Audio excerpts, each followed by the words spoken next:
Welcome to this edition of The Bank Account. I'm Sal Zerilli, Managing Director at Mercadien, and today joining me is Melissa Correa, Director. Welcome, Melissa. So what is a typical situation that a bank would outsource? So there's a couple of situations or instances where you would have a need to outsource a function. So it could be as simple as changes in staff. So if you've had significant staff turnover, if you've lost a key executive at your organization, that's also a good time to outsource a function. But even if you are reorganizing your institution, this could be triggered by many things. So it could be triggered by changes in regulation, changes in your asset size, and really outsourcing a function while you're going through those situations. So if you're having to train a new chief compliance officer or a new chief risk officer, having a resource that can give them support while they're growing in their function is a good opportunity.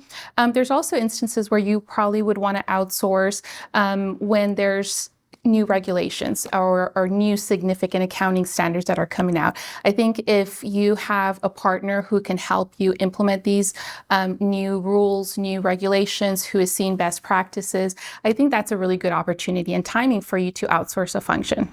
So it could be something like a full outsource from soup to nuts, from top to bottom. Mm-hmm. But it can also be something that's co-sourced, that has a few resources, maybe partnering with your current departments or your current personnel at the institution.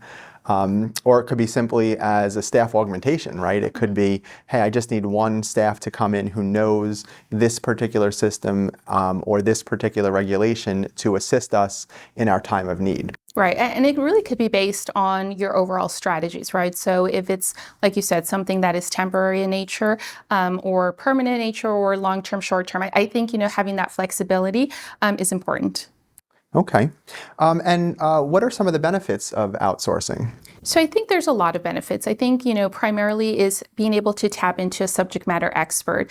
In banking, regulations can be very complex. You're also dealing with complex accounting standards. So you want someone who has various individuals that are experts in their own field. So it's hard to find one individual who can wear all those hats. So having the ability to tap into employees or resources that are experts in their field is really good.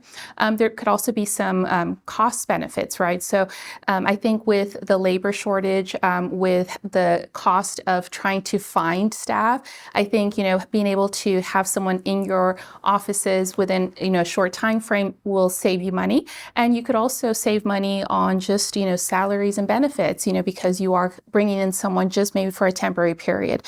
So those are a couple of things. And really just the ability to ebb and flow.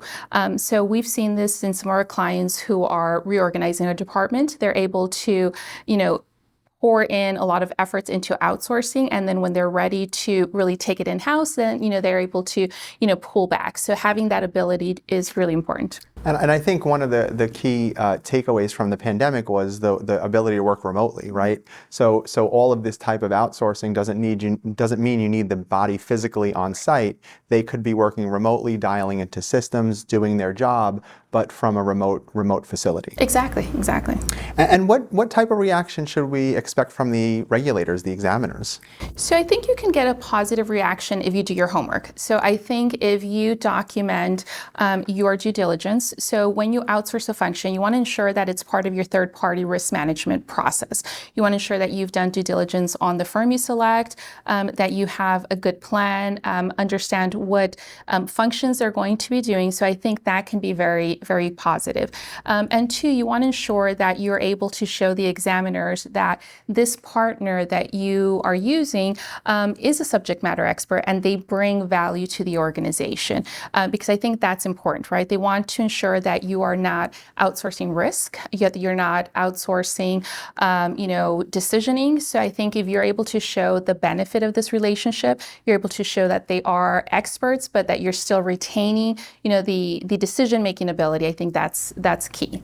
And you may not be able to outsource the title, right? So that You really can't outsource a BSA officer or a CFO. However, you can outsource it to a point where the function is being completed, all the burden is being done by that outsourced firm, and then reported to that officer level that the regulators don't want that hat being outsourced. Right, exactly.